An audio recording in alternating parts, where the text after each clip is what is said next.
Thank you, Madam Speaker. I'm happy to be back in the House of Commons once again to debate my private member's bill, Bill C-304, an act to amend the Canadian Human Rights Act, protecting freedom. I would like to thank the Justice Committee for their support, as well as the many witnesses who took the time out of their busy schedules to discuss Bill C-304 and freedom of speech within the committee. It is these honest and open dialogues which have molded our great nation and will continue to advance our society into the future. Madam Speaker, at the outset, I would like to say that moving a private member's bill through the House of Commons has been a tremendous experience, one that has led to many obvious ups and downs, but it has been one that has also garnered me the opportunity to work closer with my fellow colleagues in both chambers, and I would like to take this time to thank my colleagues for both their support and their constructive criticism. It has also given me the opportunity to travel our great country from coast to coast to discuss this issue with Canadians abroad. And it is within them that I have really received the passion for freedom of speech within our country. And I'd like to thank Canadians for their support on this. And at a practical level, Madam Speaker, I would like to thank the tremendous work that was done by my staff member, Amy Pundick, on this bill. And most importantly, the pressures that moving a member's bill through the House can create on your schedule and your time means that there's more pressure on your family. I would like to thank my parents, my son Easton and my daughter Aiden for their patience, and most importantly, my wife Amal for her tremendous support. She truly is the rock of our family. Madam Speaker, freedom of expression is one of the cornerstones of our great democracy. A cornerstone which is eroding away due to unnecessary censorship by an overzealous bureaucracy. Regulating speech is a dangerous idea and not compatible with the principles of a free society. It is, as Thomas Jefferson said, the only security of all is in a free press. My private member's bill, C-304, will help protect and enhance this fundamental freedom, because without freedom of speech, freedom of religion and freedom of assembly hold no value. Freedom of speech truly is the bedrock upon which all other freedoms are based. Bill C-304 calls for the repealing of Section 13 of the Canadian Human Rights Act in order to ensure that freedom of speech is preserved and promoted through an open, transparent, and democratic process, which is the Criminal Code of Canada. Section 13 of the Canadian Human Rights Act has been a contentious topic for a number of years, and it has been widely acknowledged that it impedes upon Section 2B of our Charter of Rights and Freedoms, which states that every individual has the fundamental freedom to the freedom of thought, belief, opinion, and expression, including freedom of the press and other media of communication. This confliction between Section 13 of the Canadian Human Rights Act and Section 2B of the Charter was reaffirmed in 2008 by Professor Richard Moon, who was handpicked by the Canadian Human Rights Commission to review this act. Professor Moon clearly stated on page 31 of his report, and I quote, "The principal recommendation of this report is that Section 13 be repealed so that the censorship of hate speech is dealt with exclusively by criminal law," end quote.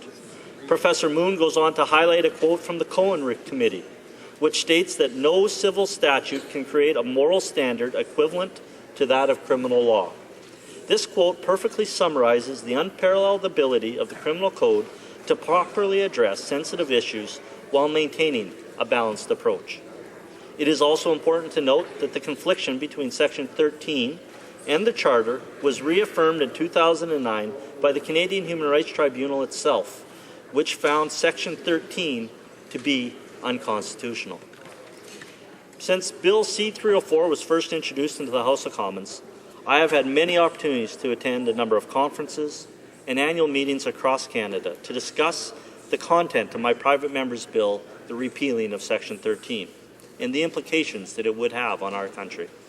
Most people were astounded when they heard for the first time that our fundamental freedoms can be overruled by a quasi-judicial body that feels something you said was likely to have exposed another individual or group to hatred or contempt.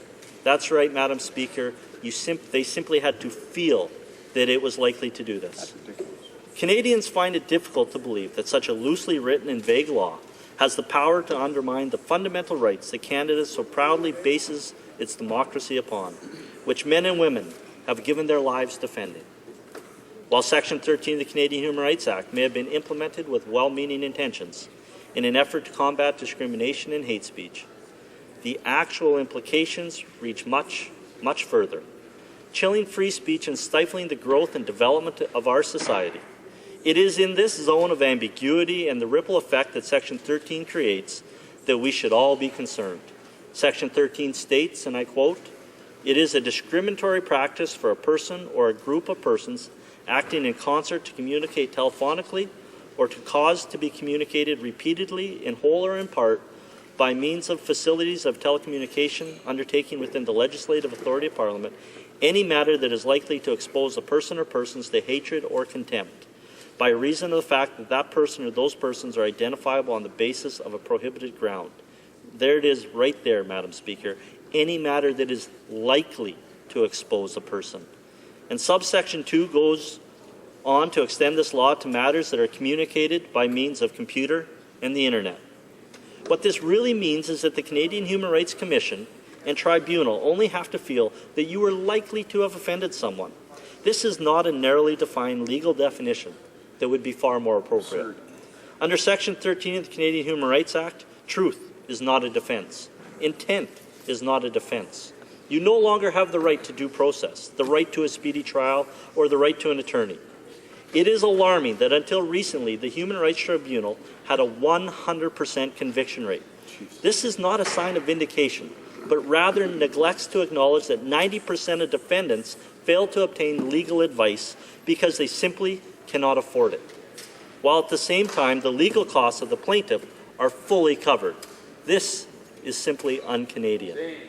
As a boy born and raised in northern Alberta, I've grown up obsessed with hockey. My son Easton has followed in those footsteps. His favorite hockey player is Sidney Crosby and the Pittsburgh Penguins. And I often compare this scenario to people to a hockey game.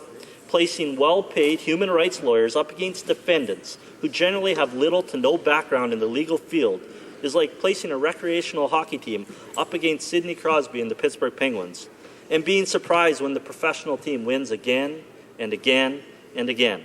This simply makes no sense, as the tables are obviously tipped in favor of the professional team, or in this case, the human rights lawyers. These are not the characteristics of an open and democratic society that promotes equality and fairness. These basic provisions of law are considered to be natural rights by Canadians and are provided to any other individual in any other court in Canada under the Criminal Code.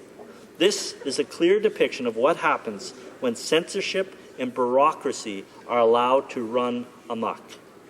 This is one of the reasons why I've introduced C-304, Protecting Freedom, in an effort to reconstruct freedom of expression as a cornerstone of our great country. To achieve this, complaints must be directed to a fair, open, and transparent judicial system, not a broken system that prides itself in operating behind closed doors. By repealing Section 13 from the Canadian Human Rights Act, Canadians will be given back the right to be offended, and individuals will have the recourse to hate speech through the Criminal Code of Canada. The continued use of the Criminal Code to address hate messaging will ensure that all individuals are protected from threatening, discriminatory acts, while preserving the fundamental right to freedom of expression. It gives back the right to fair, open, and transparent trial. It gives back the right to face your accuser. It gives back the right to allowable defenses such as truth or intent. It even gives back the right to recover costs should the claim be dismissed. True hate speech is a serious crime, and one that needs to be reviewed by a real court and investigated by real police officers. The Criminal Code has been tried and tested. It is ingrained with a system of checks and balances, a system in which society has entrusted its fundamental freedoms with, and has seen fit to enforce the rule of law in our great country. Justice is not served when it is hidden in dark alleys of quasi-judicial bodies. The solution here is not to take a Band-Aid approach and address the superficial inadequacies of Section 13, as some have suggested. The fundamental deficiencies and broken structure would still be there if we did that. These issues cannot simply be fixed through amendments, as Section 13 would still be imposed under the discretion of a subjective, quasi-judicial system, and the fundamental principles that guide the implementation of Section 13 would continue to create a two-tiered system of hate speech, in which one form of hate speech is deemed worse than another. This is simply not appropriate. Hate speech is a very serious issue and must be dealt with appropriately with police investigations and appropriate penalties. True hate speech, speech intended to incite hatred and subject persons of an identifiable group to harm, deserve more than a slap on the wrist and should be carefully examined under the Criminal Code, which already contains hate speech provisions and where it is a far more appropriate fit. Madam Speaker, opponents of my private member's bill have voiced their concerns on multiple occasions regarding the burden of proof associated with the Criminal Code being too great, too cumbersome. I would like to take this opportunity to address this argument one more time. The burden of proof under the Criminal Code is indeed more comprehensive. However, I would argue that due to the seriousness of these allegations, it is in fact far more appropriate to apply the standard of proof beyond any reasonable doubt than the standard of a balance of probabilities. The highly subjective system currently employed by Section 13 of the Canadian Human Rights Act, what my opponents fail to recognize is that the standard of proof only becomes a significant issue when facts are actually disputed. My question in return is, should facts not need to be concrete prior to overruling a fundamental right protected by the Charter of Rights and Freedoms, protected by our forefathers? Madam Speaker, I believe the solution is to use the laws we already have and to provide authorities with the tools and support necessary. This step will ensure the successful transition in which true democracy and freedom of speech can thrive so that society can continue to grow and adapt peacefully in our country. It is through freedom of speech and expression that we change governments, not through riots and revolts. It is how we test societal norms and successfully develop our nation. It is through freedom of expression that we have shaped and will continue to shape our great country. As I have stated before, this is an issue for all Canadians. Freedom of speech is equally important whether you're in the opposition or the government. This is not an issue of blue versus orange or red. This is not an issue of right versus left. This is an issue of freedom, transparency, and balance for all Canadians. With that, Madam Speaker, I would like to challenge all members to look beyond the intent of Section 13 of the Canadian Human Rights Act and truly examine its structure and implications, and consider what we, as a free and democratic country, are willing to give up. It is time to take a stand to protect our fundamental freedoms and ensure that our children and future Canadians are not denied these basic rights due to unnecessary censorship and bureaucracy. Thank you, Madam Speaker, and God bless. Questions.